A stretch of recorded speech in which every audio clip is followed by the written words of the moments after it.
hitting all the boxes. And that can be a really debilitating way to go about life, right? I mean, we're so great at critiquing ourselves, at coming up with why we are imposters and we don't deserve or we're not credible enough to be doing the job that we're doing today.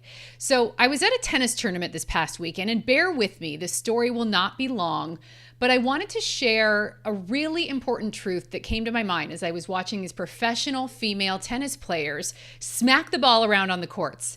So to give you a little bit of background, my husband and I love watching tennis. We love playing tennis. It's my favorite sport, and we had the opportunity this past weekend to go to the Miami Open. We got into our seats. We had, ironically, paid for seats in a suite with a full open bar, which is ironic because neither of us drink. And this past weekend, I celebrated a year alcohol-free, which still blows my mind because I never set out to do anything more than a week or two.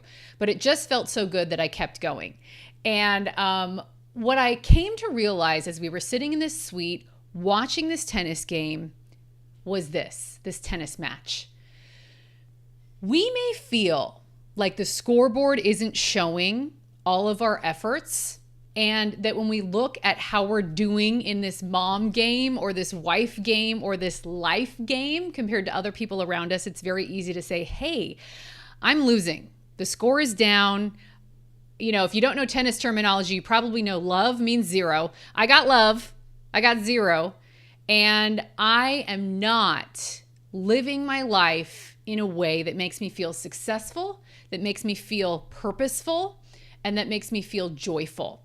And I think personally, as a joy coach, one of the worst ways to feel in life is that you don't have purpose and that you've lost your joy. You don't know what your passion is anymore. It's such an understandable place to be when we feel stuck, because so much in life requires our attention at this time in our lives. Kids, pets, parents, jobs, marriage, mortgage, all the things happening in the world today on top of that, right? So what if when people were watching you play this game of life, what if they actually said, wow, she is killing it? So how does this relate to the tennis match? So we're watching these two ladies play, right? One of them is 20 and one of them's 30. That's a big difference, right? The other thing that's super interesting as you watch tennis is this one player is ranked number 2 in the world. And after this tournament, she's number 1. She's from Poland. I don't remember much more about her name, but she's really, really good. Okay, she's intense. She's fierce. The other player is number 59 or something in the world. And she also plays beautifully. She is hitting the ball with such precision, it blows my mind. The balls are so fast, these hits, these shots. I'm just amazed watching from our suite on the sideline. And as I watch these women play, knowing that one is number 2 and one is number 59, if I hadn't known that going into the match, I would have had no idea. The level that these women were playing at, the level that you and I have to operate at to survive and thrive in this world today, it's insane. There's so much to do. There's a lot of performance wrapped up in what it means to be a successful woman today, whatever that means for you. And even though you might in your mind know that you're not number 1 in the world at what you're doing, your game is still damn impressive.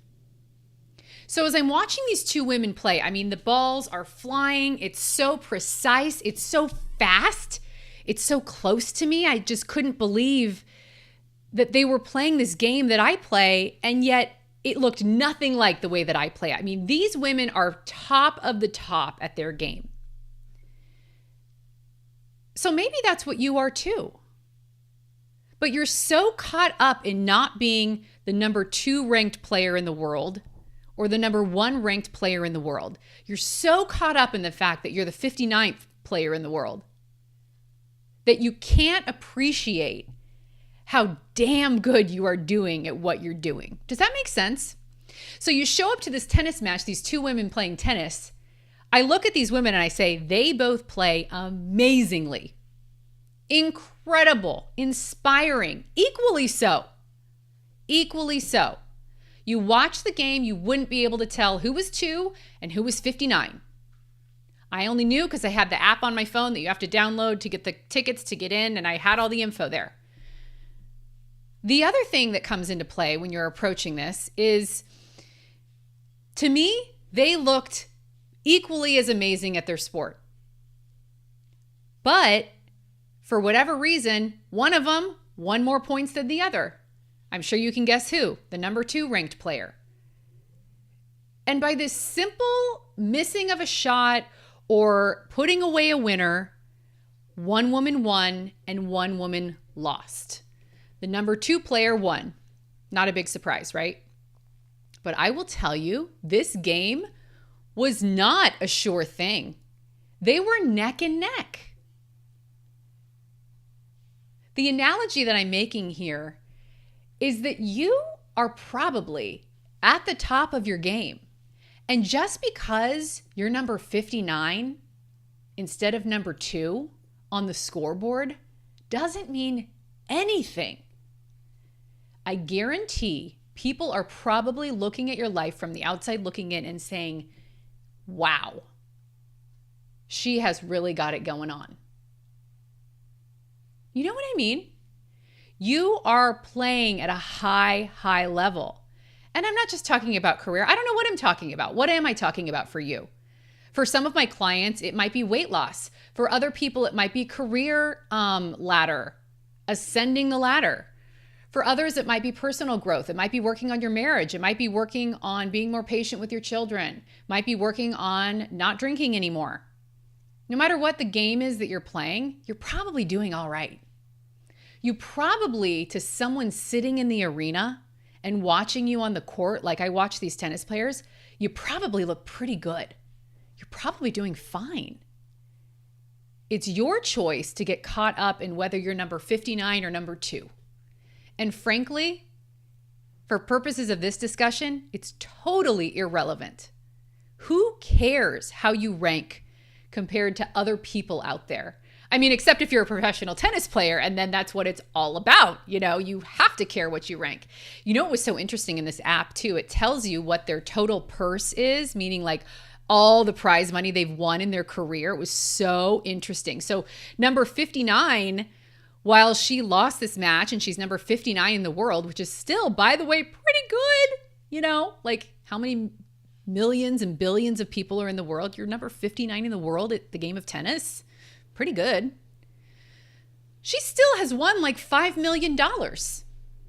So who cares? If you're going to decide to be hung up on the scoreboard and on the number that you are not, you're missing out on so much. Then I was looking at like Djokovic, I think it was, or Novak, what's his name? I don't know. See, I'm so bad. I love watching it, but I don't know who's who. I mean, some of these people have brought in like more than $100 million in their career. It's crazy.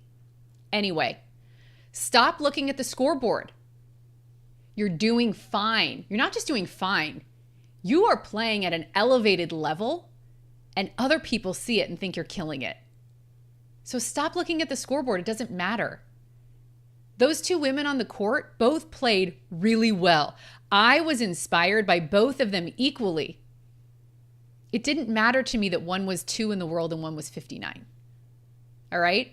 Ignore the scoreboard. The only thing that matters is what you believe about yourself and whatever game you're playing and whatever journey and path that you're on. How you view that journey and your performance, whatever that means on the path that you're on, that is what matters. So try to look at, instead of the scoreboard, try to look at what you are doing, how you are thriving, what you are bringing to this world that is impactful, that is inspiring, and that inspires and motivates purpose and fulfillment in you. because that is the gateway to joy and passion in our own life, right?